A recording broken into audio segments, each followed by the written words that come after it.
Well, I want to welcome you all to our webinar today on discovering who knows what about your issue. This is about step 3 in the Earth Force Community Action and Problem Solving process, and it is about looking at policy and practice around issues, some things that we can do to find out more about how to do that, and also help us with the Caring for Our Watersheds projects. I want to introduce Janora Gibbons, who's also from Earth Force, and I am Donna Stowe from Earth Force, as we will be giving you the information today. And I thank you all for attending. I want you to know that we're recording this session and that it will be archived, accessible through the Earth Force website, and we will also be emailing those who responded about this. We'll be emailing you the link for how to access the slides and the recording so that you can have it as a reference for your convenience. So the purpose of this particular webinar, this session on this step of the Earth Force Community Action Problem Solving process and Caring for Our Watersheds, is mainly for educators to think about how to introduce this step to their students, how to talk with them and facilitate the process with the students. But there are many of the slides in this presentation that are very usable with students. So there is a secondary audience with the students as well. We'll be taking questions at the end of the presentation. So if you have any of those, please jot them down or go ahead and type them to us and we'll collect them in order to answer at the end. So in this webinar, we'll be reviewing what is involved in guiding students through the steps of learning about policies and practices related to the issue that students have selected, identifying key stakeholders involved with these policies and practices, and how to talk with these key stakeholders. So the following slides will give you more information about what needs to be done, what students need to do in this step in order to learn about the policies, practices, and stakeholders, the questions students need to ask in the process of finding out what's going on with their issue, where to find resources, information, and stakeholders related to the issue, what to ask and how to get necessary information from the stakeholders and resources, and what to do with the information, how to organize, review, and analyze the information so that students can use it to choose a single policy or practice to focus on. This selection will guide what they will do for a project, as it's the basis of the project goal statement and the strategy statement. So focusing on what you need to do in this step. First, in order to find the stakeholders, you need to be able to know the different sides of the issues and where and how to gather that information from the stakeholders. You need to ask the stakeholders the questions about the policy, and you can do this in an email or on the phone and in person, or having an interview. And then you use this information to decide on a policy or practice to change. So the students are learning more about why that issue exists, what the policies are at the local level, the county level, the state level, or the federal level. Not all of their issues will need all of those different levels, but they are all ones to consider. Or they'll look at the practices that are there and determine how people behave and how the decisions are made.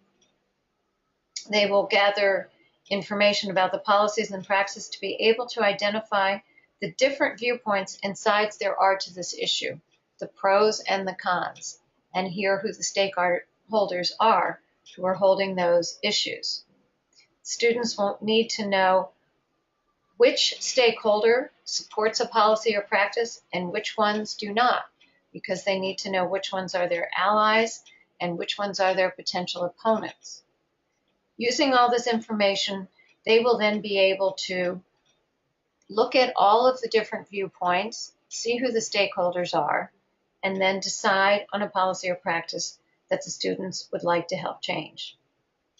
In order to do all of those things, the students must first have selected an issue that is defined clearly, specifically, and narrowly enough to do this research. This is a discovery stage.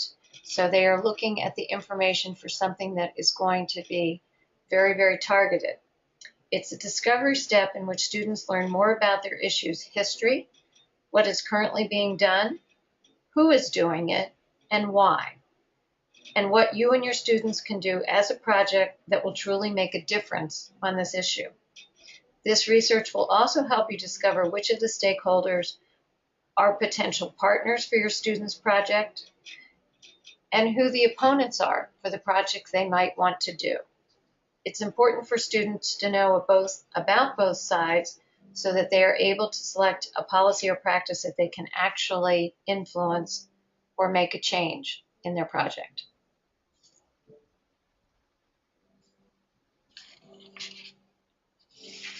So, what you need to find out about your issue.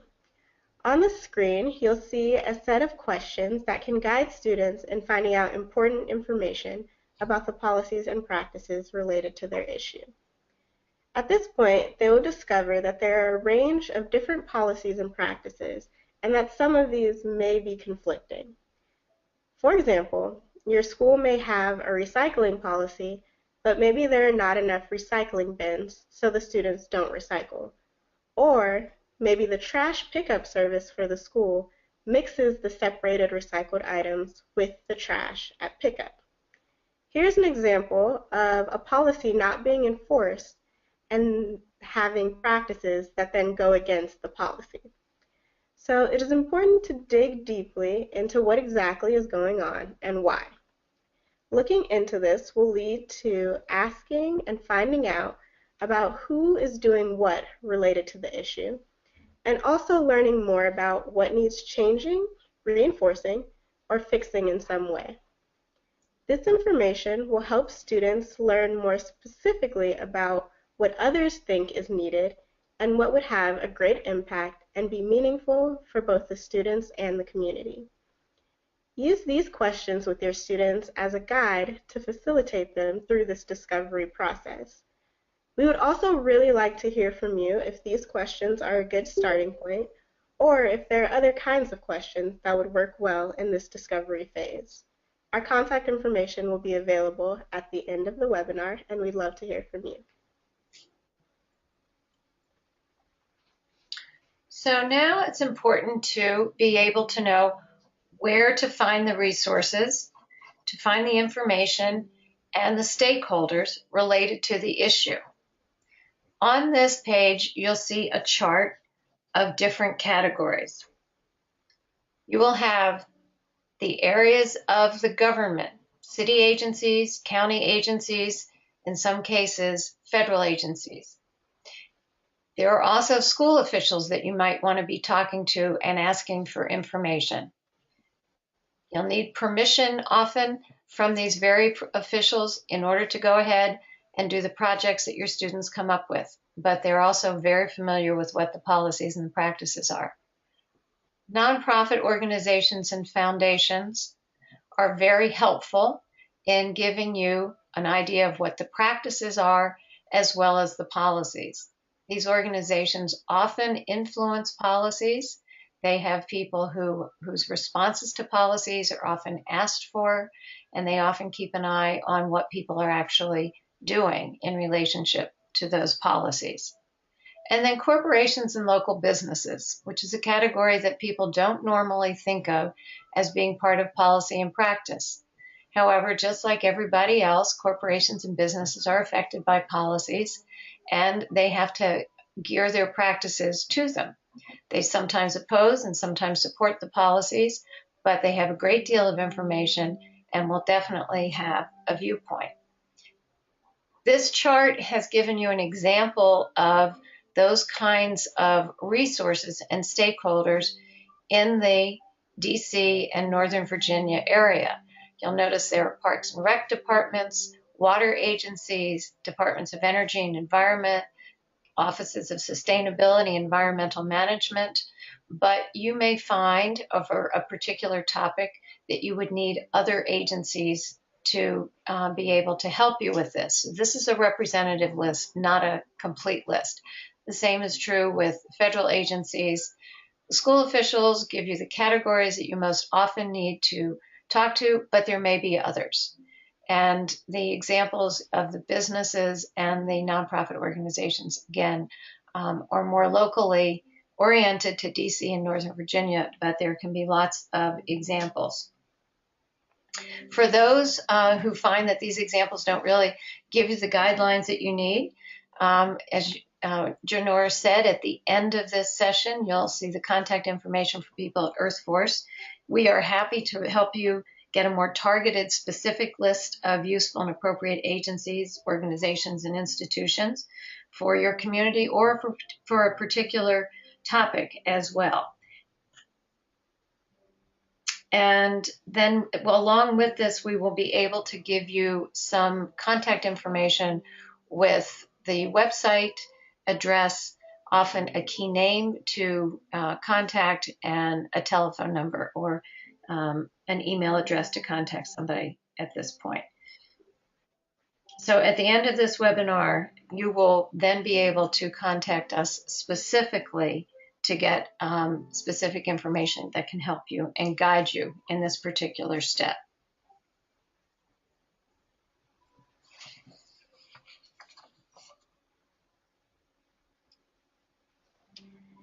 So now that you know who some of the key agencies and stakeholders are, it's time to get ready to email and talk to these stakeholders. So a great place to start is the internet. Going to the website for the organization, agency, or business that you're interested in contacting. Be sure that you get the correct contact information from the agency or organization's website so you can first email the contact and then follow up with a phone call. If the contact information on the website is a general information number or email, follow up with this contact, letting them know your name, your school, that you're working on a school project, and calling to talk to someone about your issue, which you should specify, and that you're interested in knowing the correct person to contact for more information about what is happening with this issue. It's always a good idea to first email the contact, including the comment that you will follow up with a call in a couple of days, and then make that follow-up call. If the contact gets back to you before then just proceed with the information that the contact provides.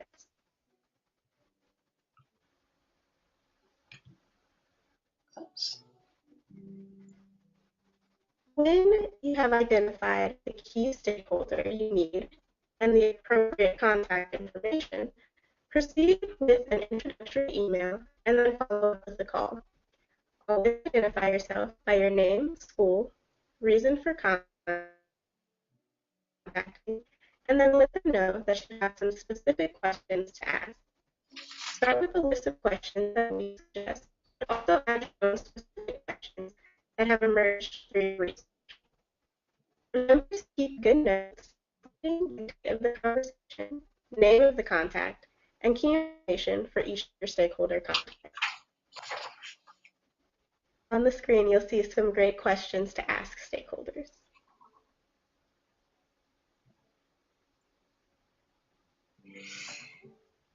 Now, what do you do with all of that information?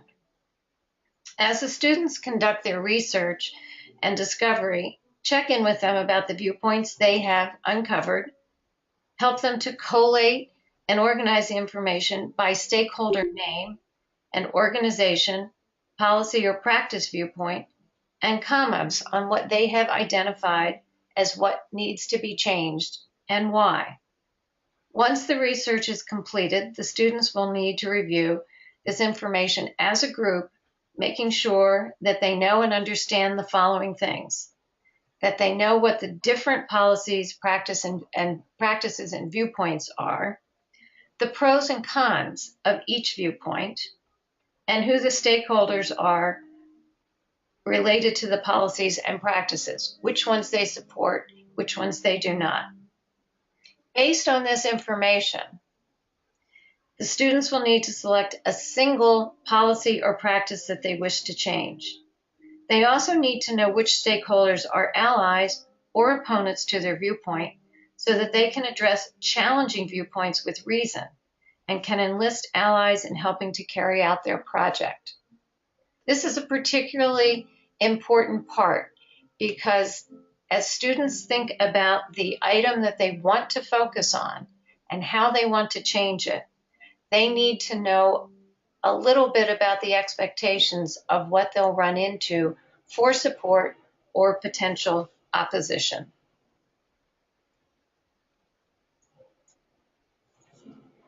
Now that you've taken the time to learn about the policies and practices related to your issue, identify and talk to key stakeholders, and organize your information, you're ready to move on from this discovery step and into a decision-making step. You can now develop a project goal and a strategy for taking action based on the information that you have gathered in this step.